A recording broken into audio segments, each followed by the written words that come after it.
Well, good day, YouTube, and welcome to another beerumentary segment with the Albino Rhino. We're here at Nita Brewing Company with Andy. We're going to get to know him a little bit. First and foremost, how did you get into the industry? Initially, my wife was pregnant with our second child of 3 boys, and she was just commenting on the amount of money that I was spending annually in beer, and she was hoping that I might be able to find a way to reduce the expense. So she said, come up with a business plan. And so what I decided to do was start making my own beer. And I found that I could reduce the cost of my consumption by 2/3 if I actually brewed and drank my own beer. And in the course of doing that, a lot of friends and colleagues that I work with were sampling this beer. They said, this is fairly good beer. Have you ever thought about going commercial?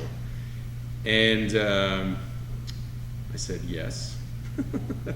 And then I asked my wife about it again, who's sort of the business sense behind all of this. And she says, well, put together a business plan. So we put together a business plan again, and we came up with a number. And my wife said, I'm willing to invest half of that. You need to go find the other half. So initially I just went to friends, and they all said, yeah, here's your money. So we raised about $312,000, and we got this thing going. And before we go on to the next question, the next time you say anything about my beer expenditure, you just watch yourself. I'll be opening a brewery. Anyway, next, what's your favorite part of the industry? I really enjoy the tours, as well as going to the restaurants and doing the sampling, because it just encourages my drinking.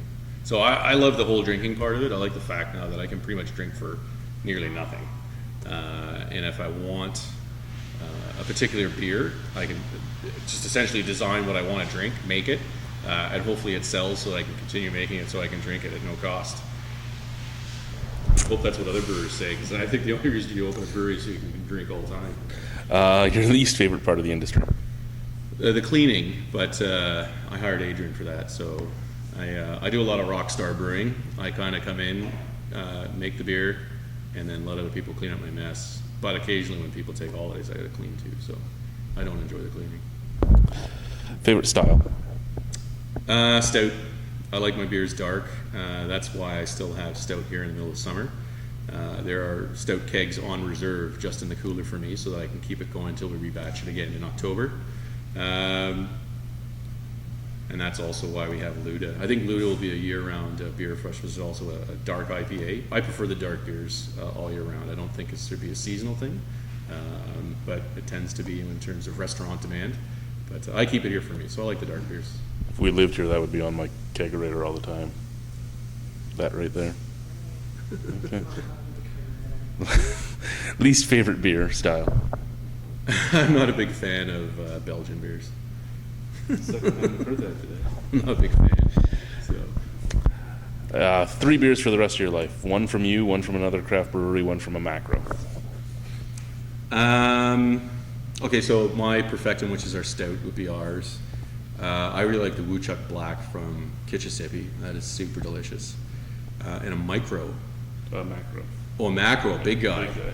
Does Big Rig count as a macro now? I guess they're getting pretty big, or do I need to go bigger than that? There's still a craft brewery according to barrels. If we look at big ones like a macro, shit. I would say Kotzel, they're from Czechoslovakia. I like their Pilsner. They got to be macro if they're over here in Canada. Yeah, they are. So I would say that one. That's usually my trail ride beer. I do a lot of mountain biking, so that's usually my backpack. So that's a good beer. Malt Maniac, Hophead, or Yeast Beast?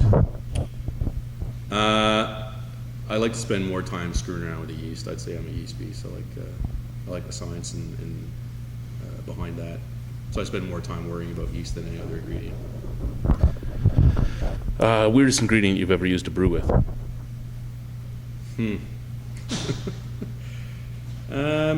I think not weird, but unique. I think coconut's been the first one that I think that's probably a bit unique. Like I'm a purist when it comes to styles. I don't really like doing a lot of fruity additions. But the coconut brown was something that one of the investors thought that might be a good idea to create a unique beer that would create some market. So we added that, and it turned out well. So it's not weird, but unique for me. And any advice for anyone looking to get into the industry? I look at Nita Beer's sort of path thus far and how we've succeeded. We were cash positive in under 5 weeks of operation. And I think two things made that possible. One, I mean, if you're a home brewer and you're deciding to brew commercially, I think an investment in time and knowledge of how to brew at a macro scale will benefit you when you move into your micro system. And really, the biggest thing that's helped us out is finding investors, or if you're your only investor, being tool savvy enough to actually assemble and construct the majority of your brewery so that you can have less debt when you open your brewery. I mean, like for us, we had $312,000 for a 10-barrel system. That's a lot easier pill to swallow over the year or a few years it takes us to pay that balance back than it would be, $1.5 million to $2 million for an equal size system and brewery if you weren't able to do any of the work. So I think it's getting more difficult for people to open craft breweries and be competitive. So you really have to find ways to have unique product and keep your initial capital costs down. Otherwise, you're carrying debt for 10 years maybe instead of 2 or 3, and that will allow us, I think, to grow our brewery faster, because as we make money, we can invest in infrastructure directly rather than borrow more money and have that interest eroding away into our profits. So.